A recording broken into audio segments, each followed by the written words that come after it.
La question posée à Bernard de Montréal concerne l'existence d'une hiérarchie cosmique. Il explique que le concept de hiérarchie est une construction humaine liée à la révélation. L'homme a tendance à percevoir une structure hiérarchique dans l'invisible à partir des formes ou des êtres de lumière qu'il rencontre. Cependant, Bernard de Montréal souligne que l'homme est soumis à ces formes tant qu'il n'est pas indépendant d'esprit et de matière. Lorsqu'il devient indépendant, il peut travailler. Sur l'évolution est constitué des programmes d'évolution qui peuvent être perçus comme hiérarchiques par d'autres. Bernard de Montréal précise que toutes les questions relatives à la compréhension de l'invisible sont liées à la façon de penser de l'homme et que tant qu'il fonctionne avec son ego, il perçoit les informations comme hiérarchiques.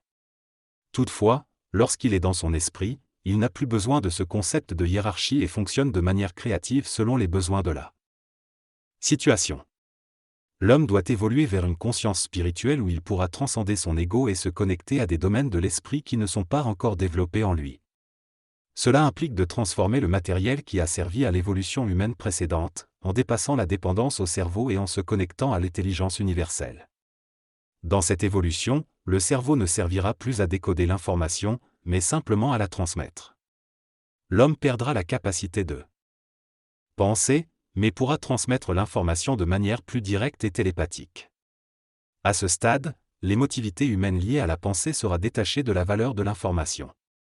L'homme sera alors capable de travailler avec l'énergie de la lumière et d'établir de nouvelles normes pour l'évolution de l'humanité. Ces normes seront désormais dictées par l'homme lui-même, plutôt que par une hiérarchie extérieure. Dans le passé, la spiritualité et la religion étaient nécessaires pour guider l'homme, mais maintenant il est assez évolué pour se diriger lui-même. Les interactions avec des entités extraterrestres ont également été interprétées comme une relation avec une hiérarchie divine. Maintenant, l'homme peut dépasser son intellect et devenir un créateur lui-même. Les concepts sur lesquels l'homme se base pour trouver un sens dans la vie sont fondés sur le besoin de reconnaître une force supérieure à lui-même, afin de se sentir en sécurité et de donner un sens à sa petitesse. L'homme commence à comprendre la nature de la lumière et à décoder les informations qu'elle contient, il évolue en devenant un homme-esprit. En tant qu'homme-esprit, il travaille pour perfectionner les lois de l'évolution qui sont intrinsèquement présentes en lui. Cependant, il ne peut comprendre pleinement les principes universels de l'intelligence, de la volonté et de l'amour que lorsqu'il cesse de diviser le cosmos et d'interpréter ces principes à travers une compréhension subjective et émotionnelle. Lorsqu'il réalise que sa propre compréhension n'est qu'une décodification subjective du réel, il n'a plus besoin d'interpréter ces principes, mais les utilise simplement comme énergie créatrice. Le concept de hiérarchie n'a plus de sens pour lui, car il comprend que dans le cosmos tout est universel et qu'il n'y a ni vérité ni mensonge. Cependant, l'homme est piégé par sa pensée et incapable de réaliser ce qui est au-delà de lui-même, ce qui fait partie de la hiérarchie. Il tente de la réaliser de manière émotionnelle et personnelle, pour satisfaire son ego. Le texte souligne que les mots sont des prisons car ils donnent à l'homme des préférences et des concepts qui le détachent de la réalité absolue. Lorsque l'ego de l'homme laisse place à l'esprit, il devient libre et n'a plus besoin de la hiérarchie ou de concepts. L'homme peut agir selon les dictées de l'esprit en termes de but, de raison, de dimension, de temps et de nature de son action. L'homme doit tuer son ego pour que l'esprit devienne grand en lui. En se libérant de la fonction de penser, l'homme peut fonctionner de manière créative et évolutive. Tant que l'homme aura des dieux ou valorisera des personnages, il ne sera pas créateur et sera pris dans la hiérarchie. La réalité est difficile à vivre pour l'homme qui pense, car il existe deux mondes différents en lui. La réalité n'a ni espace ni temps, contrairement à l'expérience égoïque conditionnée par l'espace et le temps. Cette conjonction crée un trouble psychique chez celui qui est encore dans l'ego. L'homme est actuellement en train d'évoluer vers son esprit, mais cette transformation est souvent difficile et douloureuse. Il doit faire face à la confrontation entre la nature de l'esprit, qui est vaste et illuminée, et la nature de l'ego, qui est purement animale. Cette confrontation peut bouleverser l'homme et créer des périodes difficiles. Lorsque l'homme explore les dimensions de la conscience universelle, il aura besoin de former de hiérarchie pour le guider. Cependant, il doit comprendre que même ces entités sont également prisonnières des formes de la hiérarchie. À l'avenir, l'homme deviendra essentiellement la partie renversée du monde des esprits, où il ne sera plus soumis à son emprise. L'ego, qu'il soit désincarné ou matérialisé, est assujetti à l'exploitation de la forme, que ce soit sur le plan spirituel ou matériel. L'objectif ultime est de devenir suffisamment avancé pour que l'esprit de l'homme domine sur la matière et que le monde des esprits se vide. Les égos incarnés travailleront avec la lumière, et toutes les humanités dans le cosmos serviront le plan original des Aleph, qui est la construction de corps matériels parfaits pour recevoir la lumière. À mesure que l'homme avance dans son évolution spirituelle, il comprendra que l'information qu'il reçoit n'a pas nécessairement besoin d'un personnage ou d'un nom rattaché. Il réalisera que l'information est simplement véhiculée grâce à son cerveau. Et s'il était détaché de celui-ci, il serait dans l'énergie de la lumière. L'homme a encore beaucoup à apprendre et à défaire avant de pouvoir transmuter son ego en esprit. Mais avec le temps, il deviendra lui-même la lumière et les structures hiérarchiques deviendront inessentielles. Cependant, l'homme reste faible et la transformation sera un processus long et difficile. L'homme est fragile tant sur le plan physique que sur le plan spirituel. Sa fragilité mentale le rend anxieux face à des réalités qui ne correspondent pas à ses émotions, ce qui lui empêche d'atteindre une sécurité psychologique nécessaire pour s'épanouir matériellement. Ainsi, l'homme doit mourir à un certain niveau de réalité afin de s'élever vers un autre. S'il refuse cette évolution, il retournera au monde des esprits pour ultérieurement revenir dans une civilisation plus avancée qui lui permettra de progresser. L'homme est prisonnier du temps et de l'espace, contrairement à certaines entités qui sont libres de ces contraintes. Ces entités, plus libres que l'homme, sont aussi plus évoluées. Cependant, il est important de ne pas confondre hiérarchie avec qualité car la liberté ne se mesure pas en comparant avec les autres mais est un état d'esprit propre à chaque individu. Lorsque l'homme est dans l'esprit, il est libre. La liberté ne dépend de rien car elle fait partie du mouvement de l'esprit dans le temps. La liberté n'est conditionnée que par l'ajustement de l'esprit dans la conscience de l'homme. La liberté au niveau de l'esprit ne concerne pas l'âme qui est déjà universelle et divine. Elle est une condition d'évolution pour l'esprit, surtout lorsqu'il travaille en harmonie avec l'âme. L'homme a donc le pouvoir de transmuter ses corps inférieurs, physiques, émotionnels, vital et mental, grâce à son esprit en harmonie avec son âme. Ainsi, il a la liberté de fonctionner de manière créative dans le cosmos. La liberté est donc une question de relation entre l'énergie de l'âme et l'énergie de l'esprit pour que l'homme-esprit puisse accomplir des travaux visant à élever le règne minéral, végétal, animal et humain. Selon Bernard de Montréal, lorsque l'esprit humain se déplace dans le temps et rencontre d'autres esprits, cette rencontre est universelle car les esprits n'ont ni forme ni hiérarchie. Certains esprits peuvent avoir une capacité créative plus vaste que d'autres en raison de leur perfection, mais dans ces mondes, il n'y a ni supériorité ni infériorité, seulement une universalité et des capacités créatives différentes. L'idée de hiérarchie est basée sur l'émotionnel de l'homme et n'existe pas lorsque l'homme entre en relation avec un esprit dans la lumière. Il est donc important de ne pas interpréter l'universel à travers les concepts de grandeur ou d'infériorité, car cela limite la stature universelle de l'homme.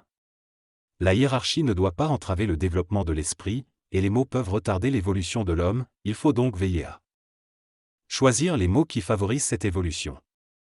La vaste étendue de la réalité met l'ego en difficulté car il perd le support des formes et en ressent une souffrance. Cependant, ce n'est pas le mot lui-même qui est plaisant ou déplaisant, mais l'attitude de l'homme envers ce mot. L'homme doit comprendre le sens des mots sans l'influence de son ego ou de son intellect, mais à travers une dimension neutre et vibratoire, en accord avec l'esprit. Le combat entre l'homme et l'esprit se manifeste dans le combat entre la forme et l'informe. Pour avancer, l'homme doit parler d'une manière précise, exacte et sous le regard de l'esprit plutôt que de l'ego. L'objectif est de pouvoir détruire les statues de marbre qui limitent l'existence humaine. La question de croire en Dieu n'a pas d'importance pour l'orateur, mais il souligne l'importance de la conjonction de l'esprit et de l'homme. Il est pénible de vivre dans un monde rempli de formes, car elles ont une valeur et sont jugées bonnes ou mauvaises. Mais l'homme doit apprendre à vivre dans son esprit pour comprendre la polarité de la forme et ses limitations. Il ne faut pas être soumis à une révélation, car cela peut être dangereux. La révélation peut rendre l'homme peureux face à l'avenir. En conclusion, l'animal n'est pas inférieur à l'homme et l'extraterrestre n'est pas supérieur à l'homme car chacun a sa place et tout se fait sur un plan absolu. Dans cette discussion, Brigitte de la Monnerie, Boulevard M et Roger Gentil, RG. T en question le concept de hiérarchie. BDM explique que la dualité de notre esprit nous pousse à comparer et à rechercher un sentiment de supériorité ou d'infériorité. Cependant, dans la réalité universelle, il n'y a pas de comparaison possible car tout fait partie d'un tout. BDM affirme que l'homme se compare en raison de sa faculté intellectuelle, qui lui permet d'être créatif. Mais cette faculté doit dépasser ses limites pour qu'il ne se compare plus. Elle souligne que la comparaison crée un complexe d'infériorité chez l'homme et est une habitude dangereuse. Pour cesser de se comparer, l'homme doit être connecté à son esprit et ne pas penser. En ce qui concerne l'éducation, BDM affirme que ce domaine doit être repensé et revécu par l'homme lui-même, en prenant en compte sa sensibilité et son intuition. L'éducation devrait aider l'homme à comprendre ce qu'il est et ce qu'il deviendra.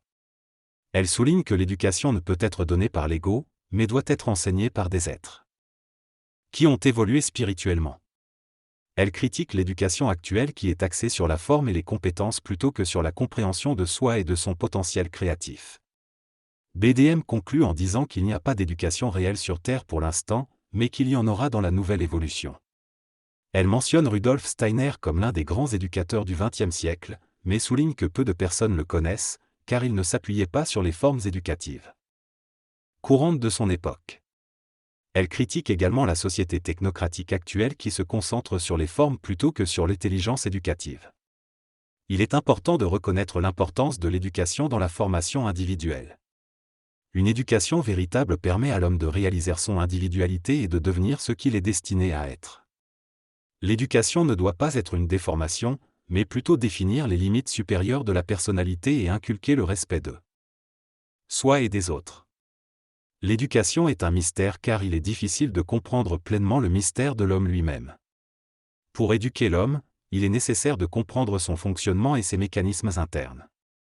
L'éducation est aussi une initiation mineure, un processus de transition et de reconstruction intégrale de l'âme, de l'ego et de la personnalité. Cependant, à l'heure actuelle, l'éducation est devenue un problème pour de nombreuses personnes malgré les efforts sincères déployés par ceux qui travaillent dans ce domaine. Pour éduquer l'homme et lui donner une véritable liberté, il est nécessaire de connaître ses principes fondamentaux et de permettre la réintégration de l'homme dans sa totalité. L'homme doit d'abord revenir à lui-même pour pouvoir créer une société nouvelle. Tant qu'il n'aura pas retrouvé sa véritable essence, il ne pourra pas reconquérir son état d'âme et d'esprit pour vivre une vie réelle et échapper au conditionnement social qui le limite. Crée des formes sans mauvaise intention, mais son ignorance des lois de son propre système le conduit à créer des monstres. L'éducation est essentielle pour que les hommes ne souffrent plus du monstre social et ne puissent plus en créer. Pour devenir conscient, l'homme doit subir le choc de l'esprit contre l'ego, de l'informe contre la forme, ce qui le rendra libre. Il ne faut pas se tromper et croire que l'homme deviendra homme en cherchant uniquement les plaisirs matériels. L'exemple des achats compulsifs dans les centres commerciaux montre que les hommes cherchent à combler un vide intérieur. Les hommes sont mal éduqués, il n'y a pas d'éducation sur la terre, seulement une déformation constante imposée par les valeurs des autres égos. Pour éviter de se tromper, il faut fonctionner dans l'esprit plutôt que dans l'ego. Le travail dont il est question concerne l'évolution de l'humanité vers un changement vibratoire au niveau du corps mental. Des individus dans le monde entier reçoivent des vibrations et des énergies qui se connectent à leur mental. Cependant, cette pénétration d'énergie est difficile à supporter pour l'ego de chaque individu, qui cherche à prendre le contrôle de son évolution. Lorsque ces forces pénètrent dans le mental, elles poussent l'ego à lâcher prise de sa forme habituelle d'évolution. Il n'y a pas d'effort à faire, mais plutôt une expérience totale qui amène l'homme à un état d'esprit où il est automatiquement en relation avec un autre niveau d'intelligence supramentale. L'ego est la partie de soi qui permet de se réaliser et de se percevoir, tandis que la personnalité est un aspect construit de l'homme, fait de son corps matériel et de son tempérament qui n'est pas toujours en relation étroite avec l'ego. L'ego, la personnalité et l'âme peuvent être comparés au cocher, à la brouette et au cheval, et la relation entre eux détermine le bien-être psychologique de l'homme. L'individu ressent souvent une discordance entre son ego et sa personnalité, ce qui crée de la souffrance existentielle. Lorsque l'âme pénètre l'ego, la personnalité souffre car elle ne peut pas contrecarrer cette influence. Cependant, avec le temps, une harmonie se crée entre l'âme, l'ego et la personnalité, ce qui permet à l'homme de développer la faculté supramentale et de vivre de son esprit. Il est possible que certains individus aient une âme si peu développée qu'on pourrait dire qu'ils n'en ont pas. Ces individus peuvent être davantage sujets à être fixés dans le mal et être influencés par des forces invisibles. Il est aussi mentionné que les entités telles que Michael, Melchizedek et Gabriel sont des formes créées pour l'évolution psychologique et spirituelle de l'homme, et que les expériences avec ces entités sont valables mais ne doivent pas entraîner une trop grande ferveur spirituelle.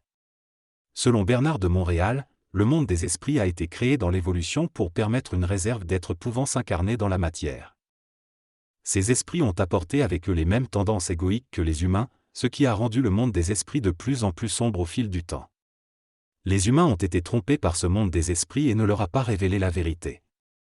Actuellement, le monde des esprits est incapable d'aider à l'évolution de l'homme car il n'y a plus d'esprits suffisamment évolués pour entrer en contact direct avec les humains. Dans la nouvelle évolution à venir, les humains deviendront immortels et ne retourneront plus dans le monde des esprits, mais vers le monde de la lumière. Avec le temps, le monde des esprits se videra et disparaîtra car le cycle des incarnations sera terminé. En ce qui concerne les rêves, ils sont des instructions données aux humains par le biais du corps astral lorsqu'ils sont hors de leur conscience matérielle. Les rêves sont le résultat d'une activité astrale de l'homme en raison de sa conscience astrale. Les songes, quant à eux, sont des instructions données aux humains par le biais du corps astral, mais sans leur état d'esprit conscient sur les plans astraux. Les rêves sont donc une expérience de l'évolution astrale, tandis que les songes sont liés aux forces de la lumière. En ce qui concerne l'intuition, elle est un rapprochement vibratoire entre. Concernant la démocratie et le pouvoir du peuple, il n'y a pas d'explication spécifique de Bernard de Montréal dans cet extrait. La démocratie est une constitution psychologique et politique qui permet à l'homme d'harmoniser ses relations avec les autres. Elle offre une expérience de liberté provisoire et favorise l'évolution de la société humaine. Cependant, lorsque l'homme est conscientisé, il se rend compte que la démocratie n'est qu'un système temporaire et que la véritable liberté se trouve dans l'esprit. Malgré ses faiblesses, la démocratie est préférable à son opposé car elle permet à l'homme de vivre sa vie de façon plus libre. Quant à Jésus, il vivait dans l'esprit et n'avait pas besoin des conditions psychologiques de l'ego. Les problèmes d'androgénie ne le préoccupaient pas. En ce qui concerne le zen macrobiotique, c'est une science intéressante mais dangereuse lorsque l'ego prend le contrôle et décide de l'alimentation sans tenir compte des conditions spirituelles de l'individu. L'ego ne connaît pas de limites et peut abuser de toutes les pratiques. La philosophie zen permet à l'homme de se reconstruire en tant qu'être spirituel, mais il est important de se rappeler que le zen, tout comme d'autres expériences individuelles telles que la macrobiotie ou l'utilisation de drogues, font partie de l'expérience de l'homme et ne sont pas des solutions universelles. Aucune science ou pratique ne peut être considérée comme une panacée. Reconnaître son ego se fait en se sensibilisant à l'énergie de l'âme et en observant les réactions de l'ego face aux circonstances de la vie. Les émotions et les sentiments sont liés à l'expérience de l'ego et lui procurent joie ou peine. O évolue en se confrontant à ses émotions et en les transmutant progressivement en esprit. L'émotion et le sentiment sont des aspects essentiels de l'expérience humaine, mais l'ego ne dépend pas d'eux pour être heureux. Toutefois, à mesure que l'ego se transmute et entre en contact avec le supramental, il perd certains aspects de son corps émotionnel et mental pour accéder à autre chose dans son évolution. Dans cette synthèse, Bernard de Montréal aborde différents sujets tels que la recherche de l'ego, l'homosexualité et l'amour. Il explique que la recherche de l'ego, comme chercher à contrôler le soleil, est une quête avancée mais qui reste une recherche de l'ego lui-même. Il souligne que chaque individu a le droit de vivre sa vie comme il l'entend, y compris les homosexuels. Il précise que l'homosexualité est une expérience pour l'ego qui s'incarne, et que c'est à l'individu concerné de comprendre et vivre cette expérience de manière équilibrée, sans nuire aux activités générales de la société. Lorsqu'il parle de l'amour, Bernard de Montréal affirme que l'homme ne sait pas réellement ce qu'est le vrai amour. Il explique que l'amour tel que nous le connaissons est souvent lié à l'ego et aux sentiments humains, tandis que l'amour véritable est impersonnel, énergétique et fait partie du principe universel. Il souligne que l'homme doit évoluer vers une vie en esprit pour réellement connaître cet amour. Enfin, Bernard de Montréal aborde le rôle de la pensée rationnelle. Il semble souligner que si la pensée rationnelle est vouée à l'échec, il est question de construire et de détruire dans le futur. Cette idée n'est cependant pas développée en détail dans cette synthèse. Dans cette interview, Bernard de Montréal, Boulevard M discute du rôle de la pensée rationnelle. Il explique que la pensée rationnelle est le produit de l'évolution du corps mental de l'homme, et qu'elle n'a pas de rôle spécifique à proprement parler. Sa fonction est plutôt d'aider au développement du corps mental afin qu'il puisse absorber une nouvelle énergie plus puissante. BDM aborde également la question des artistes et des tartistes, personnes se prétendant artistes mais ne parvenant pas à communiquer efficacement leur art au public. Il souligne l'importance de l'humour comme forme d'expression créative qui permet de mettre en lumière les faiblesses humaines sans choquer l'ego. Il affirme que les artistes doivent communiquer leurs expériences et leur énergie au public pour être considérés comme de véritables artistes. Enfin, il mentionne que la société a tendance à rechercher des artistes pour nous aider à comprendre qui nous sommes réellement. Dans cette interview, Bernard de Montréal parle de la création d'un miroir pour l'homme, où il lui revient de distinguer les artistes qui enrichissent sa vie de ceux qui la contaminent. Il évoque également le rôle des différentes particules élémentaires de l'atome, le proton positif, le neutron neutre et l'électron négatif. Selon lui, E n'est pas un système solaire, mais plutôt constitué d'un cœur d'énergie entouré de spirales énergétiques, représentées sur le plan éthérique par un pôle positif. Il souligne que l'homme ne connaît pas réellement l'atome, mais qu'il pourra le comprendre et le modifier avec son esprit pour créer de nouveaux atomes stables et indestructibles à l'avenir. Concernant ses conférences, Bernard de Montréal précise qu'il ne cherche pas à appliquer des théories dans le monde moderne, mais plutôt à partager ses idées avec le public pour leur bénéfice. Il explique qu'il fait ses conférences parce que cela lui plaît et qu'il ressent une vibration en le faisant, mais que s'il perdait cette vibration, il cesserait de le faire. Enfin, il répond à une question sur la préparation des questions en recommandant aux gens de les préparer à l'avance pour faciliter le processus.